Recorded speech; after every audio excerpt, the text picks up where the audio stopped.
A Madison County deputy is in the hospital after being shot responding to a domestic call Thursday morning. The suspect is in custody. According to the Madison County District Attorney, Edgar James Egbert is facing several charges, including 6 counts of attempted murder. Now, Sheriff Randy Tucker said it all went down around 7:15 yesterday morning when Madison County deputies received word of a possible hostage situation. When officers arrived, they pursued Egbert, and that's when the shooting began. It's an example of what law enforcement officers in this country face every day. I have stood where the sheriff is standing. This is a tough day for all of law enforcement. As the DA said, keep this officer and his family in your thoughts and prayers, but also keep this department in your thoughts and prayers. Now, another deputy was also injured. Egbert is currently in the hospital along with the deputy who has already undergone multiple surgeries for a gunshot wound to his head. MBI is leading the investigation at this point.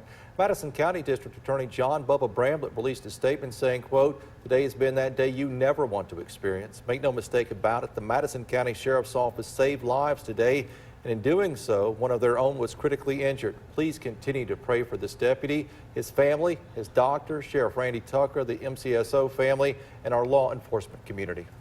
Many around Highway 16 and Lottville Road described it as a quiet and close-knit community. Neighbors say they were caught off guard when dozens of deputies and officers stormed the streets.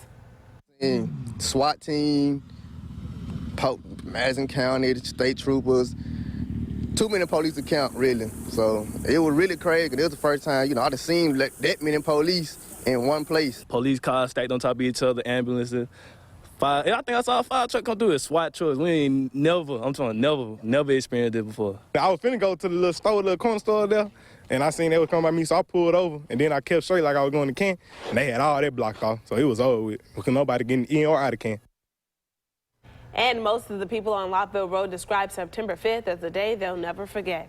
Mississippians for Compassionate Care submitted 105,686 signatures to the Secretary of State's office. It's a move that could signal the medical marijuana initiative appearing on ballots statewide in the November 2020 election. Mississippi Constitution requires at least 100,000 signatures to move an initiative forward and have it potentially appear on the ballot.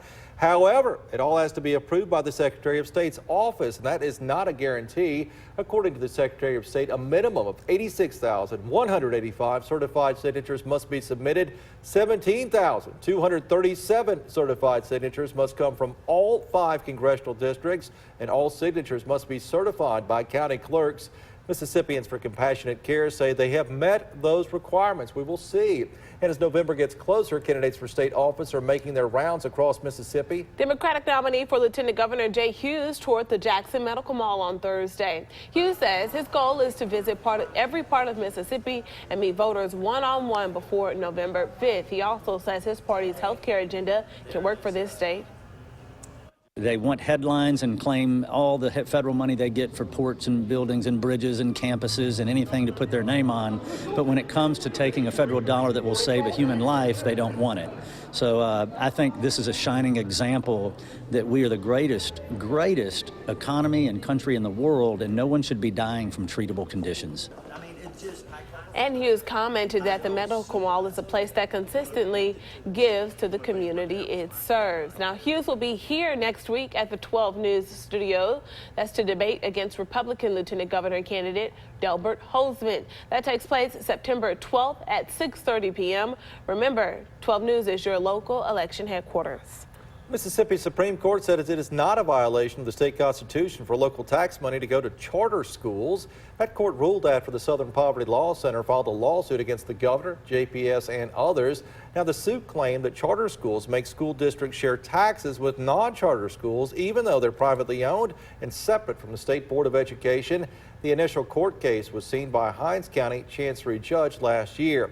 Governor Bryant took to Twitter to announce his support of the decision. He says, quote, "I am proud that the Mississippi State Supreme Court has ruled that charter schools in Mississippi are constitutional.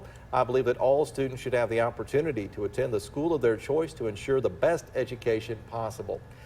After a 77-year wait, the remains of a World War II veteran are now back home in Mississippi. Private First Class Harvey Andrew Nichols served in the Philippines during World War II. Now, more than 7 decades after his death, 12 News' Marcus James tells us how he was welcomed back to the Magnolia State. Years after PFC Harvey Andrew Nichols was killed in the Philippines, his remains are now finally home. They just called us and said think we've got him identified. So they came to the house and it took them, Major Upton and them 4 or 5 hours to go through from what started to where it is right now. Nichols was from Braxton, Mississippi, and joined the Army in January of 1940. The soldier was just 27 years old and was captured when the Japanese invaded the islands and survived the Bataan Death March to the prison camp. According to camp records, Harvey languished for nearly a year before he passed away from malnutrition. It's living history when you think about the Bataan, the conditions that they had to go through. They were already half starved before that march began. Sherry Stroud, one of the grandchildren, says their grandparents had 5 sons that were in the service, and she believes that the family is now relieved. I know our family would be just, overjoyed to know that one of them is coming home that, has been missing all these years. So, throughout this long journey, Pat and the family are now extremely grateful.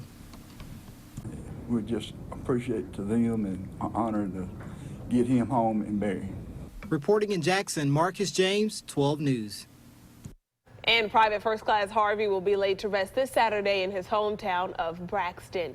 Your time right now is 6:07. What a beautiful story. Finally making it back home. That family getting some closure. Yeah, 77 years later. Yeah. It's miraculous. And they had 5 servicemen. Come on, that is just amazing. Yeah, salute to their One service. family. Thanks for all Jacob. they did.